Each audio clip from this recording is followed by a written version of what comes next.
যোগের সাথে মিলিয়ে আমরা তেলাওয়াত করলাম। এই দুইটাকে সামনে রেখে কোরআন যেভাবে তাফসীর করা লাগে হক আদায় করে চেষ্টা চালাচ্ছি ইনশাআল্লাহ। এটা যেহেতু মমতাজের কনসার্ট না, সে মহিলার এখন আর কনসার্ট করা সম্ভব না, কারণ তারও দোলাদুলি এখন আর কেউ দেখতে চায় না, ও ফেটেও আর কারো যাচ্ছে না। ফেটে যাচ্ছে না, এখন সারা বাংলাদেশে শুধু আল্লাহর কথা হবে। কারণ মানুষের জিকির করে আমরা বহু দেখেছি, একটা মানুষের আলোচনা, একটা মানুষের জিকির যে পরিমাণ হয়েছিল, যদি আল্লাহর জিকির ওই পরিমাণ এই দেশে হতো, আমরা আল্লাহর ওলি হয়ে যেতাম। আল্লাহরও মনে হয় সহ্যের বাইরে চলে গেছে, না তো এত অপমান তো আমি ফেরাউনকেও হতে দেখিনি। আমি তার জীবনী পড়েছি, তাহলে এত অপমান হয়নি। আল্লাহ রাব্বুল আলামিন কোরআনে কারীম কিভাবে মানুষের সামনে উপস্থাপন করা লাগে এটা আমাদের শিখিয়েছেন ১৫০০ বছর আগে। আমরা আল্লাহর ওই ধরনটা সামনে নিয়ে আসি, নাকি আমার মন মতো বলবো না। আল্লাহ পাক বলেন, কিতাবুন উনজিলা ইলাইকা ফালা ইয়াকুম ফি সাদরিকা হারাজুম মিনহু লিতুনদিরা বিহি ওয়া যিকরা লিল মুমিনিন। আল্লাহ বলেন, এই একটা কিতাব, পৃথিবীতে একটাই মাত্র কিতাবের নাম আল্লাহ জানিয়েছেন, তার নাম কোরআন শরীফ। এখানে কবরে যাবার পর মানুষকে যখন জিজ্ঞাসা করা হবে, মার রব্বুকা, তোমার রব কে? লোকটা যদি বলে রব্বি আল্লাহ, আমার রব আল্লাহ, সঙ্গে সঙ্গে ফেরেশতারা জিজ্ঞাসা করবে, মা দীনুকা, তোমার জীবন ব্যবস্থা কি? লোকটা যদি বলে দীনুল ইসলাম, সঙ্গে সঙ্গে ফেরেশতা বলবে, মান হাজার রাজুল, এই লোকটা কে ছিল? লোকটা যদি বলে ফেলে হাজা নাবিয়ুনা মুহাম্মাদুর রাসূলুল্লাহ সাল্লাল্লাহু আলাইহি সাল্লাম, সঙ্গে সঙ্গে ফেরেশতারা আরেকটা বলবে, এই কথাগুলো তুমি পেয়েছো কোথায়? কথা বুঝতেছেন? আপনি পৃথিবীর কোন বইয়ের নাম, কিতাবের নাম বললে ফেরেশতারা কিন্তু ওগুলো চিনবে না। আপনাকে সঙ্গে সঙ্গে জবাব দিতে হলে বলা লাগবে, আমি কোরআনে পেয়েছি। কারণ ফেরেশতারা এই একটা কিতাব চেনে। আল্লাহ জানে কিতাব দিয়েছেন, এই একটা কিতাব, এমন দামি কিতাব, এটা আল্লাহর পক্ষ থেকে এই পৃথিবীতে আল্লাহ নিজে পাঠিয়েছেন। নবীজি এই কিতাবুল শব্দটার ব্যাখ্যা করতে গিয়ে হাদিসে জানিয়েছেন, মানিত্তাবাআল হুদা বিগাইরিল কুরআন আদাল্লাহুল্লাহ। তিরমিজি শরীফের হাদিস। এখানে ডিস্টার্ব হচ্ছে, বাতাস লাগবে, অ্যাক্টিভ হয়ে শুনবেন। আমি কিন্তু প্রশ্ন করবো, এটা ক্লাস চলছে না? ক্লাসের পরে যে প্রশ্ন করা হয় আমি কিন্তু সামারাইজ করে প্রশ্ন দেব, আন্দাজে সাথে শুনতে এসেছেন না। আল্লাহর নবীর এই কথার ভেতর থেকে দুইটা শিক্ষা আমি পেয়েছি। নবীজি জানিয়েছেন, কোরআনে কারীম বাদ দিয়ে পৃথিবীর কোন জায়গায় যদি কেউ ভালো হওয়ার নিয়তে, হেদায়েত পাওয়ার নিয়তেও যায়, আল্লাহ নিজে দায়িত্ব নিয়ে তাকে গোমরাহ করে দেয়।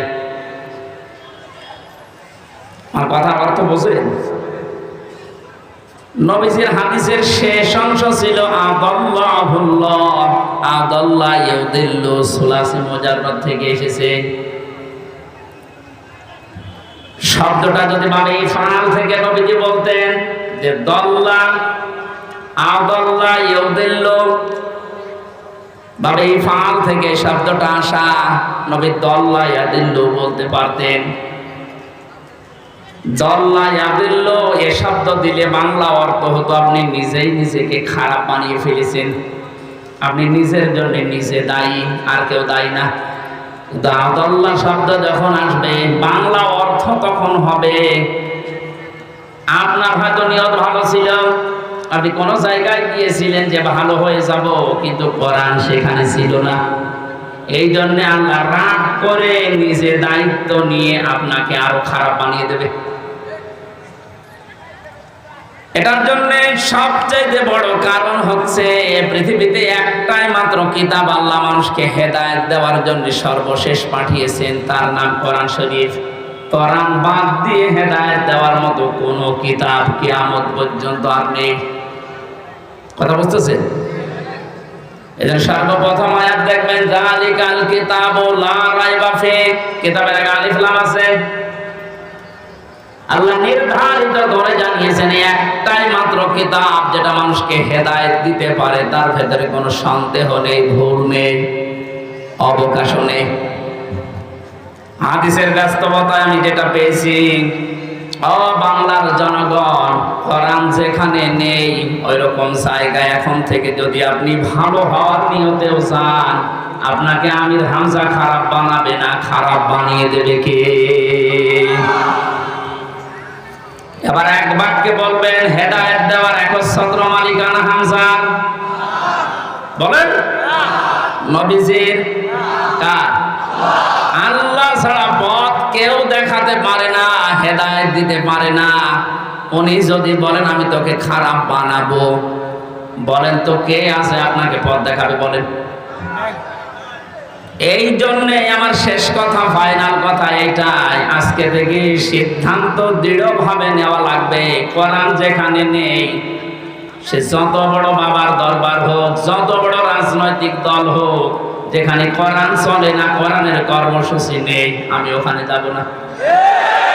ওখানে যদি আমি ভালো হওয়ার নিয়ত থাকি, তাহলে আমার খারাপ বানিয়ে, গোমরা বানিয়ে জাহান্নামে পাঠাবে কে?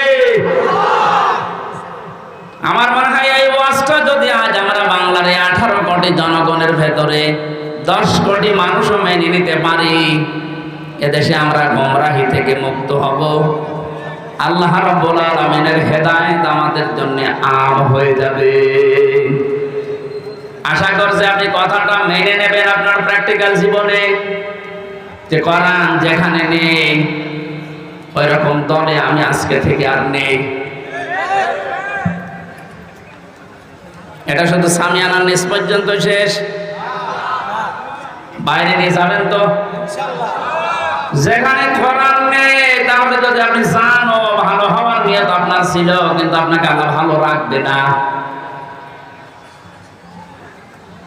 শ্বশুরকে মানুষ অনেকে বাবা বলে ডাকে, এটা হারাম না, জায়েজ আছে, কিন্তু নিজের বাবার সামনে যদি বারবার শ্বশুরকে আব্বাজান বলেন, লোকজন জিজ্ঞাসা করে এইটাকে, এটা আমার শ্বশুর আব্বা, আর এইটা চিনি না, বাবা রাগ হবে না?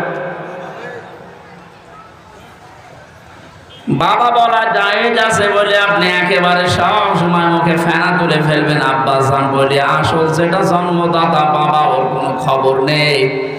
ওনার মনে যেমন দুঃখ লাগার সম্ভাবনা আছে, কোরআনে কারীম আল্লাহ হেদায়েত দেওয়ার জন্য পাঠিয়েছেন। এটা বাদ দিয়ে সত্যি যদি আপনি কোনো জায়গায় আপনার নিয়ত ভালো নিয়েও যান, আল্লাহ কিন্তু দায়িত্ব নিয়ে আপনাকে খারাপ বানিয়ে দেবে। আল্লাহ এই জন্য শব্দটা প্রথমেই দিয়েছেন কিতাবুন, এই একটা কিতাব, উনজিলা ইলাইকা, হে নবী আপনার প্রতি আমি এটা নাযিল করেছি। ফালা ইয়াকুম ফি সাদরিকা হারাজুম মিনহু লিতুনদিরা বিহি, এই কিতাব দিয়ে যখন ওয়াজ করবেন, এই কিতাব দিয়ে আপনার উম্মতদেরকে যখন সতর্ক করবেন, তখন আপনার মনের ভেতরে যেন কোনো সংকীর্ণতা না আসে। হারাজন শব্দের ব্যাখ্যা পেয়েছি আমি তাফসিরে 2টা, একটু খেয়াল করেন। 1 নম্বরে কোরআনে কারীম দিয়ে যখন আপনি মানুষকে বোঝাবেন, তাফসির করবেন, ব্যাখ্যা বিশ্লেষণ দিবেন, তখন আপনার মনের ভেতরে যেন এই ধারণা না আসে, না জানি অনেকের আবার মন খারাপ হয় কিনা। এরকম মানুষের দেশে ছিল না? কোরআন দিয়েই বলতো, কিন্তু কেটে যেত, চেপে যেত, গোপন করতো, মনে মনে ভাবতো সব যদি কোরআনের কথা ওপেন ভাবে এভাবে খোলাখুলি বলি, সবার মন পাওয়া যাবে না, অনেকে আমার উপর মন খারাপ করবে। এই জন্য নবীজিকে আল্লাহ প্রথমে এই শব্দ দিয়ে জানিয়েছেন, আপনি যখন কোরআন প্রচার করতে যাবেন, তখন আপনার মনের ভেতরে যেন কোনো সংকীর্ণতা কাজ না করে, যে কে কি বলল। 2 নম্বরে, আবহমান কাল থেকে অনেক নিয়ম নীতি ইসলাম মনে করে মানুষ পালন করে আসছে। আপনি যখন কোরআনে কারীমের কথাগুলো সঠিকভাবে তুলে ধরবেন, ওইগুলো টিকবে না, এমনি কেটে যাবে। তখন হয়তো অনেকের মন খারাপ হবে, আপনি সবার মন তো পাবেন না। এই জন্য আপনাকে বলছি, কে কি মনে করবে বলবে, কারো দিকে তাকাবেন না। আপনার মনও যেন ছোট না হয়, সংকীর্ণ না হয়। সঠিক কথাগুলো তুলে ধরার দায়িত্ব আপনার, আর হেদায়েত দেওয়ার দায়িত্ব আমি আল্লাহর। যিকরালিল মুমিনিন, কোরআন শরীফ আমি আল্লাহ দিয়েছি মুমিনদের জন্য, এটা উপদেশ। এই আয়াতটা সামনে রেখে আজকে আমরা তেলাওয়াত কি আয়াতের তাফসীর করব ইনশাআল্লাহ। এবার বলি আমরা, আউযু বিল্লাহি মিনাশ শাইতানির রাজীম, বিসমিল্লাহির রহমানির রহিম। আল্লাযীনা ইয়াত্তাবিউনার রাসূলান নাবিয়্যাল উম্মিয়াল্লাযী يجدونه مكتوبا صدق الله العظيم। কোন সূরা বলেন তো? আরাফ। আরাফ মানে প্রাচীর। আরাফ মানে কি? বিভিন্ন অর্থ আছে। আরাফের অন্যতম অর্থ হচ্ছে আরাফ মানে প্রাচীর। কিয়ামতের দিন আল্লাহ জান্নাত জাহান্নামের মাঝে একটা প্রাচীর দাঁড় করাবে। কিছু মানুষকে আল্লাহ ওই জায়গায় বসাবে, জান্নাতেও দেবে না, জাহান্নামেও দেবে না, ওখানে স্টিল তারা বসে থাকবে, দাঁড়িয়ে থাকবে। খেয়াল করে, এদিকে এত নড়াচড়া, কি সমস্যা? কি এদিকে আসার দরকার নেই। দেখেন তো কি বলে, দেখেন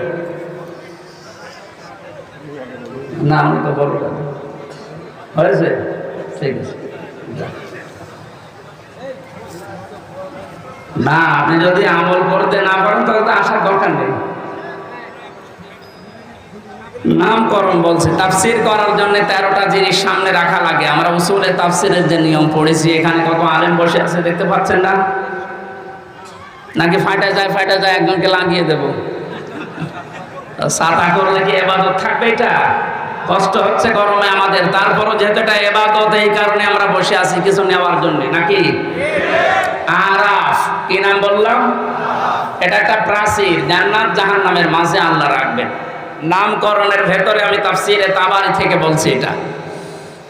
নবীজি বলেন, সাহাবীরা, এখানে আল্লাহ যাদেরকে বসাবেন এদেরকে জান্নাতেও দেবে না, জাহান্নামেও দেবে না, একেবারে স্টিল। প্রশ্ন করলেন সাহাবী, হে নবী, এদেরকে আল্লাহ জান্নাতে দিচ্ছে না, কারণ কি? বিশ্বনবী জানিয়েছেন, এই মানুষগুলোকে আল্লাহ জান্নাতে দেবে না, তার অন্যতম কারণ এরা মা বাবার সাথে খারাপ আচরণ করত। এরা নামাজ পড়েছে, রোজা রেখেছে, ভালো ভালো কাজে রমজান দুনিয়ায় দিয়েছে, দান সাদকা এদের সব ছিল, শুধু একটা বিষয়, পারিবারিক জীবনে মা বাবার সাথে এদের ভালো ব্যবহার ছিল না। এখানে কোরআনে কারিমে আল্লাহ জানিয়েছেন, ক্বাদা রাব্বুকা আল্লা তা'বুদু ইল্লা ইয়্যাহু ওয়া বিল ওয়ালিদাইনি ইহসানা। আমি আল্লাহ রায় দিয়েছি। রায় দিচ্ছেন কে? আমি আল্লাহ রায় দিয়েছি, ফয়সালা করেছি, সিদ্ধান্ত নিয়ে ফেলেছি যে আমি আল্লাহ ছাড়া কারো ইবাদত করা যাবে না, আর মা বাবা যাদের আছে তাদের সাথে ভালো ব্যবহার করা লাগবে। আয়াতের ভেতরে 2টা বিষয় বেশি। কয়টা? এই যে আল্লাহর ইবাদত করা লাগবে, আল্লাহর আইন মানা লাগবে, কোনো প্রশ্ন করা যাবে? বলেন আপনার বুঝে আসুক বা না আসুক, আল্লাহর আইন, আল্লাহর ইবাদত মাস্ট বি। আপনাকে এজন্য আল্লাহ বানিয়েছে। তাহলে আল্লাহর আইন মানা এটা ফরজ। আল্লাহর আইন মানা কি? আরো জোরে বলেন। মা বাবার আইন মানা কি? না, এই শোনেন, মাঝখানে ওয়া আল্লাহ দিয়েছেন, খেলা করার জন্য দিয়েছেন, ওয়া বিল ওয়ালিদাইনি ইহসানা। মা বাবার আইন মানা ফরজ না, মা বাবার সেবা করা ফরজ। মা বাবার পেছনে খরচ করা, তাদের সেবা শুশ্রূষা করা, এটা কিন্তু নফল না, মুস্তাহাব না, মুবাহ না। এটা আল্লাহর নামাজ যেমন পড়েন ঠিক ওই রকম ফরজ। এ মানুষগুলো এই কাজ করে না, এই জন্য আল্লাহ এই জায়গায় দাঁড় করিয়ে রেখেছে। সাহাবী বলেন, হে নবী, এদেরকে আল্লাহ জাহান্নামে দেয় না কেন? তাহলে বিশ্বনবী বলেন সাহাবীরা এই মানুষগুলো দিন কায়েমের জন্য দুনিয়ায় আন্দোলন করেছে, চেষ্টা চালিয়েছে, এই কারণে জাহান্নামে দেয় না। তাহলে হাদিস থেকে বোঝা যায় দুনিয়ায় যারা দিন কায়েমের জন্য চেষ্টা চালাবে, সংগ্রাম করবে, মুজাহাদা করবে, এই মানুষগুলোর জন্য জাহান্নামের আগুন হারাম। আমরা জাহান্নামে যেতে চাই না, কারণ যারা আমরা ইসলাম এই পৃথিবীতে দাঁড় করানোর জন্য, কায়েম করার জন্য চেষ্টা চালিয়ে যাচ্ছি, খাদেম হিসাবে, কামলা হিসাবে, আমাদেরকে আল্লাহ জাহান্নামে দেবেন, আপনি বিশ্বাস করতে পারেন। তো পারিবারিক জীবনে যেন এমন কোনো কাজ আমরা না করি যে না আমরা জান্নাতেও যেতে পারছি না। এখন একটা ছোট্ট প্রশ্ন এখানে আছে, আজ হাজার লক্ষ পরিবারে আমরা অনেকেই চেষ্টা করে যাচ্ছি যে পারিবারিক জীবনে আমরা শান্তি সুখে কাটাবো, যেন জাহান্নামে যাওয়া না লাগে মা বাবার সাথে আচরণ খারাপ করার কারণে। তো অনেক পরিবারে আমরা বাস্তবে দেখতে পাচ্ছি স্ত্রীর কারণে আর স্ত্রীর মা বাবার এই কুপরামর্শের কারণে অনেক সংসারে সন্তান মা বাবার সাথে ভালো আচরণ করতে পারছে না। সম্মানিতা মা বোন যারা বিভিন্ন জায়গায় বসে আছেন, শুধু নামাজ পড়ার পর্দা করা ইবাদত না, মানুষের সাথে মুআমালাত, মুআশারাত, পারিবারিক জীবনে নিজের নিকট আত্মীয় স্বজনের সাথে ভালো ব্যবহার করা ইবাদত। এটা আজ হাজারো পরিবারে নেই। এখানে অনেক মানুষ ইসলাম সঠিকভাবে মানতে পারছে না। বাস্তবতায় সে দান, সাদকা, নামাজ, রোজা, হজ, যাকাত বহু কিছু করছে, পারিবারিক জীবনে স্ত্রীর শুধু মন ছোট থাকার কারণে নিজেও বাধ্য হয় স্ত্রীর কারণে মা বাবার সাথে খারাপ ব্যবহার করতে। আপনি কিন্তু আমাকে আরাফ নামক জায়গায় দাঁড় করাতে বাধ্য করছেন। সুতরাং স্ত্রী যারা এসেছেন ওরা মন উদার করবেন, মনে করবেন যাদের বাড়িতে আসলাম এগুলো আমার মা আর বাবা। আমি হাজারো মেয়ে লোককে দেখেছি নিজের মা বাবা দোষ করলেও কিছু মনে করে না, মাফ করে দেয়, মানিয়ে নেয়। তো শ্বশুর শাশুড়ি একটু ভুল করলে মানাতে পারে না, তখন স্বামীর কাছে আস্তে আস্তে কানে কানে কথা তুলে দেয়। এরকম মহিলা দেশে নেই? শ্বশুর শাশুড়ি যারা বসে আছে ওরা তো এখন বগল বাজাচ্ছে যে কাজ হচ্ছে। কোরআনে কারীম জানিয়েছে ওয়াকুলু লিন-নাসি হুসনা, মানুষের সামনে হাসি মুখে ভালো কথা বলবা, এটা একটা সাদকা দেওয়ার সওয়াব হয়ে যাবে। আপনি শ্বশুর আর শাশুড়ি হয়েছেন তাতে কি? মেয়েটা 18 বছর, 20 বছর, 22 বছর পরে আপনার বাড়িতে এসেছে, এটাকে নিজের মেয়ের মতো মনে করতে পারেন না। আল্লাহর কসম, আমি আল্লাহকে সামনে নিয়ে বলছি, সাক্ষী করে বলছি, সত্যি যদি মা আর বাবা নিজের মেয়েকে, নিজের ছেলেকে যে নজরে দেখে, পুত্রবধূকে এই নজরে যদি দেখতে পারতো, আমরা হাজারো সন্তান আরাফ নামক জায়গায় থাকতাম না। আহ্বান জানাচ্ছে, আমরা তো চেষ্টা করছি, কিন্তু আপনাদের এই ছোট মনের কারণে পারছি না।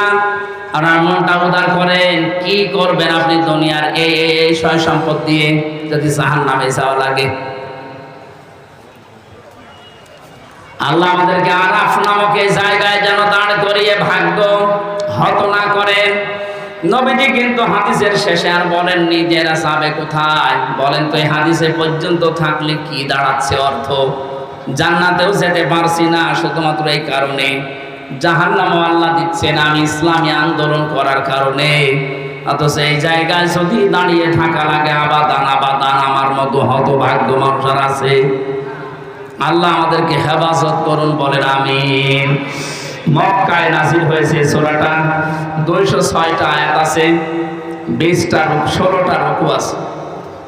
ক্রমিক নাম্বার হিসাবে কোরআনে কারিমের এটা 7 নাম্বার সূরা। মাত্র একটা আয়াতের 4 ভাগের 1 ভাগ পড়েছি। আয়াতের ভেতরে 3টা বিষয় আমরা আলোচনা নিয়ে আসব। 1 নম্বরে আমাদের নবী মুহাম্মদ রাসূলুল্লাহ 3টা গুণ আল্লাহ দিয়েছে। কয়টা? যেহেতু বর্তমান প্রেক্ষাপটের সাথে আয়াতের একেবারে হুবহু মিল আছে। 2 নম্বরে আল্লাহর নবীর কর্মসূচি ছিল এই দুনিয়ায়, আয়াতের ভেতর থেকে আমরা 6টা পেয়েছি। কয়টা?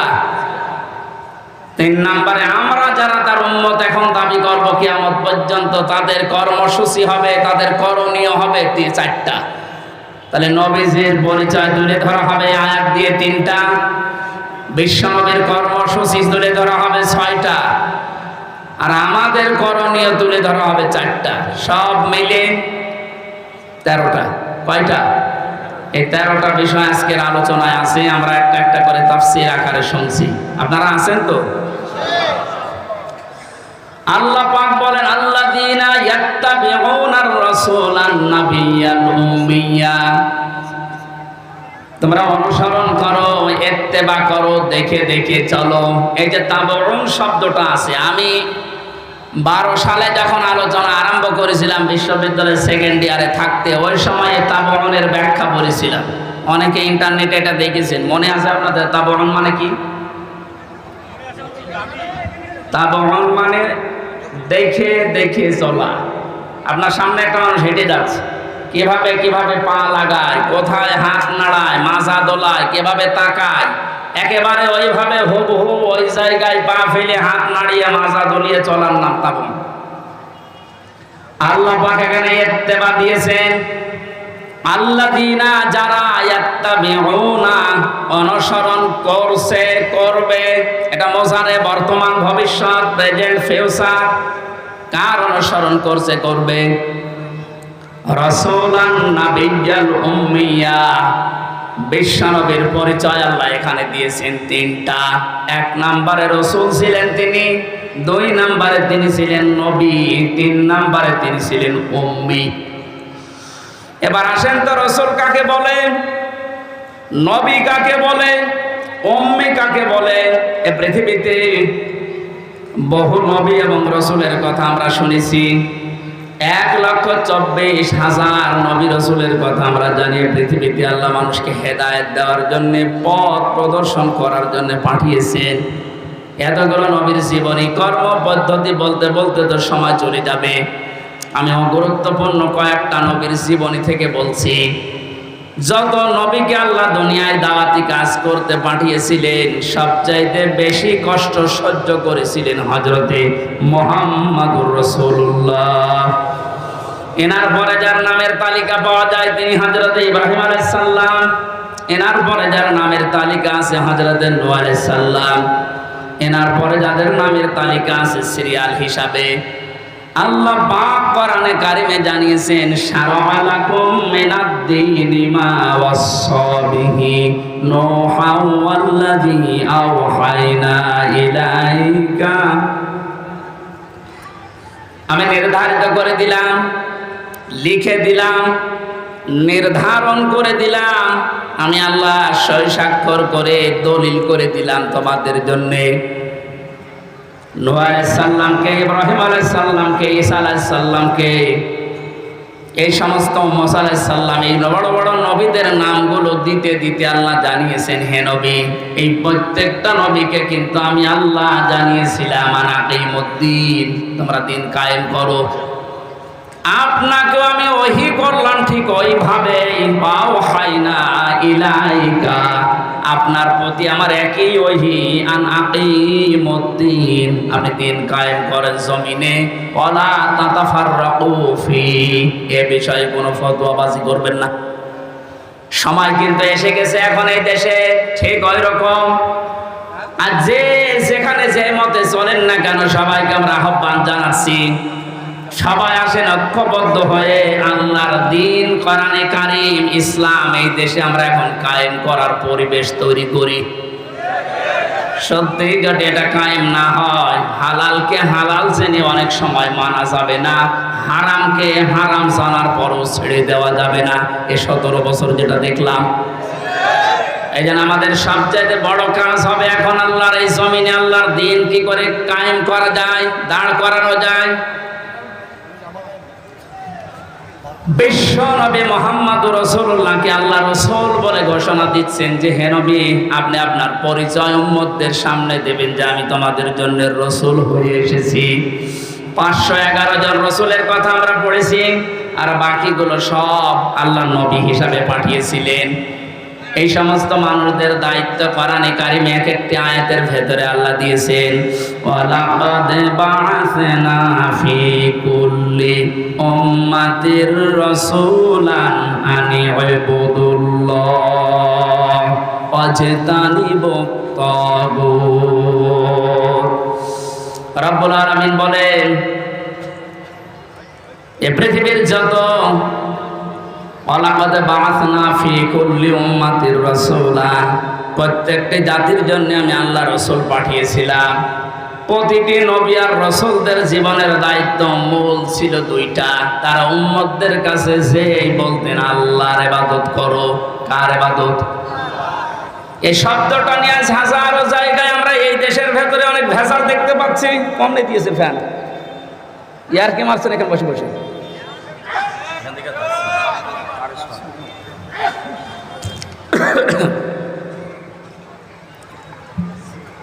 এই যে ইবাদত, এই শব্দটা ব্যাপক অর্থবোধক একটা শব্দ। এটা নিয়ে আজ হাজারো ঝামেলা ভেজাল তৈরি করে শব্দটাকে আজ কলঙ্কিত করে ফেলেছে অনেকে। এই জন্য সতর্ক হওয়ার সময়, সংস্কারের সময় যখন চলছে, আমরা এখন সতর্ক এবং সংস্কার এই মন নিয়ে আমরা ইবাদত করব।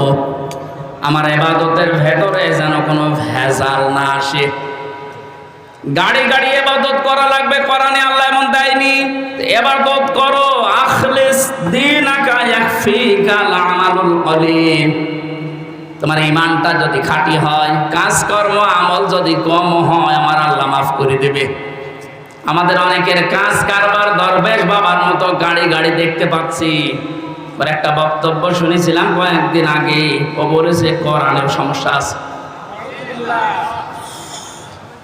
এই নামটা নিয়ে, আহলে হাদিসের নাম নিয়ে অনেক মানুষ আজ মানুষকে ধোঁকা দিচ্ছেন। আহলে হাদিস এই শব্দটা খারাপ না, কিন্তু শব্দটা নিয়ে আজ ধোঁকা দিয়ে বোকা বানিয়ে অনেকে এখনো পর্যন্ত জালেমদের পা চাটতেছে।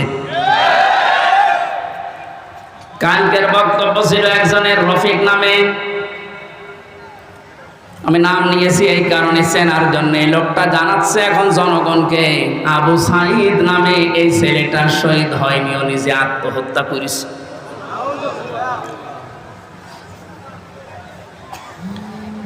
বিশ্বনবী কোরআন হাদিসের ভেতরে তিনি স্পষ্টভাবে জানিয়েছেন, কেউ যদি দেওয়াল চাপা পড়ে মারা যায় সে শহীদের মর্যাদা পায়, পানিতে ডুবে মারা যায় শহীদের মর্যাদা পায়। এ কথা কি নতুন শুনছেন? বলেন। আগুনে পুড়ে যদি কেউ মারা যায় সে যদি শহীদের মর্যাদা পায়, অ্যাক্সিডেন্ট করে মরলে যদি শাহাদাতের মর্যাদা পায়, এই পৃথিবীর ময়দানে জালেমদের জুলুমের সামনে মোকাবেলা করতে গিয়ে নিজের জীবনটা সে দিয়ে দিল, তাকে আপনি শহীদ বলতে আপনার অসুবিধা লাগে কোন জায়গায় বলেন তো দেখি?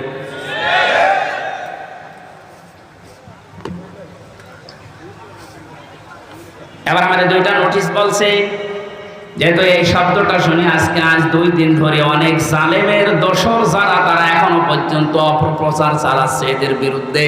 এই জন্য দুইটা নোটিশ বলছি। সূরা বাকারার 154 নম্বর আয়াত, 2 নম্বর পারা, 2 নম্বর পৃষ্ঠা, 12 নম্বর 13 নম্বর লাইনে আছে, ভালো করে মিলাবেন। আল্লাহ পাক বলেন, ওয়ালা তাকুলু লিমান ইউকতালু ফি সাবিলিল্লাহি আমওয়াত বাল আহইয়াউ ওয়ালাকিন লা তাশউরুন। আপনি হয়তো এভাবে এতদিন চিন্তা করেননি, যেভাবে আমি বলছি মিলিয়ে দেখেন। আল্লাহ বলেন, ওয়ালা তাকুলু, হে পৃথিবীর লোকেরা, কেউ এ কথা মুখ দিয়ে বলবা না। কথা বলে মানুষ কি দিয়ে? বলো না কেন? এই জন্য মুখের ওপর আল্লাহ নোটিশ দিয়েছেন, কেউ এ কথা বলবা না। 1 জন 2 জন না, কেউ বলবা না, বহু বচন। লিমান ইউকতালু ফি সাবিলিল্লাহি আমওয়াত, আমি আল্লাহর জন্য, মানবতার জন্য যারা জীবন দিয়ে গেল, এই মানুষ মরে গেছে, এ কথা বলবা না। বাল আহয়াউন, বরং তারা জীবিত। ওয়ালাকিন লা তাশউরুন, কিন্তু তোমরা টের পাও না। এটা তো মুখের উপর আল্লাহ দিলেন, মানুষ মুখের পরে অন্তরেও ধারণা করতে পারে। ধারণা করা কি দিয়ে? অন্তর দিয়ে মানুষ যেন ধারণাও না করে যে তারা শহীদ হয়নি, তারা এমনি মারা গেছে, কথা যেন ধারণাও না করে। সূরা আলে ইমরান 4 নম্বর পারার 11 নম্বর পৃষ্ঠা 9 নম্বর লাইনের 159 নম্বর আয়াতে 69 নম্বর আয়াতে জানিয়েছেন, ওয়ালা তাহসাবান্নাল্লাযীনা কুতিলু ফি সাবিলিল্লাহি আমওয়াতা বাল আহইয়াউন ইনদা রাব্বিহিম ইরযাকুন।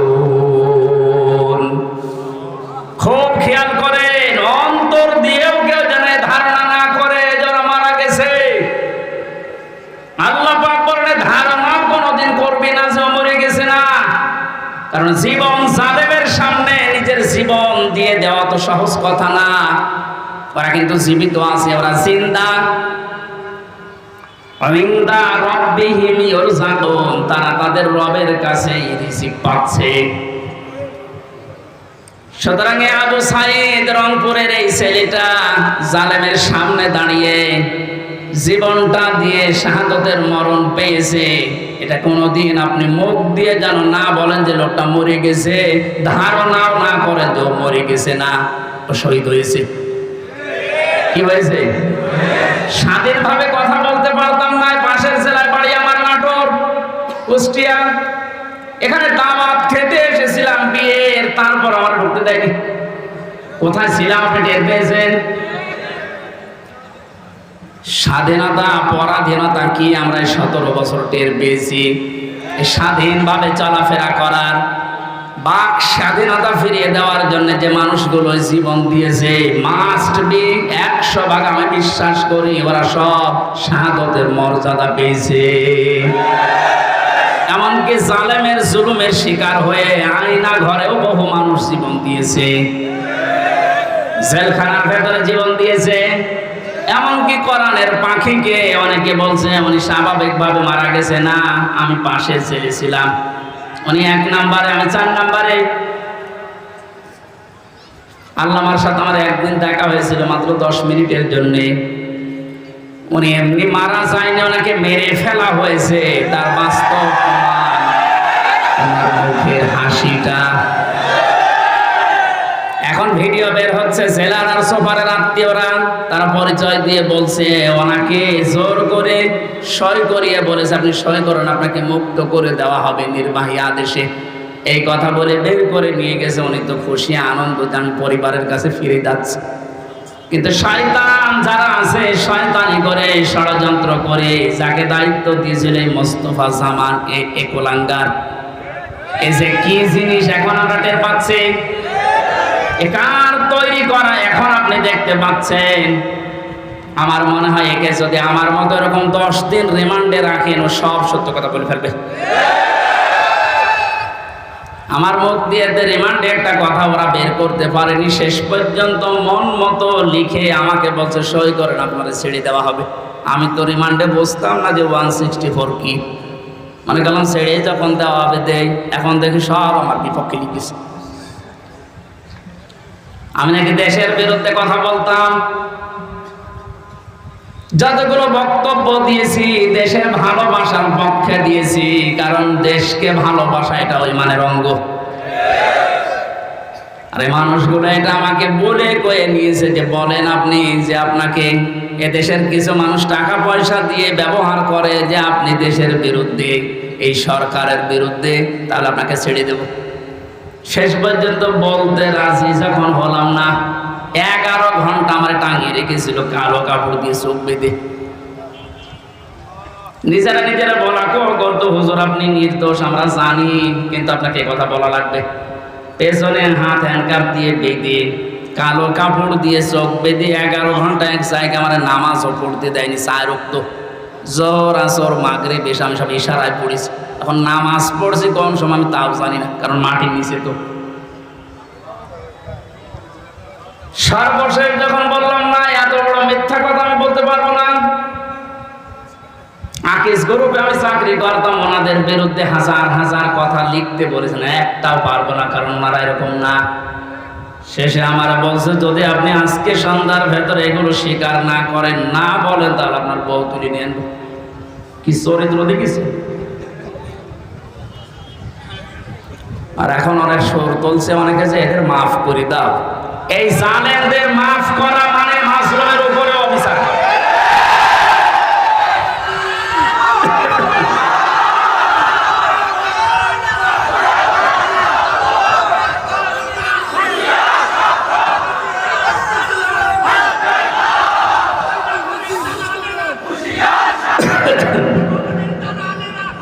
আমার ভাইরা,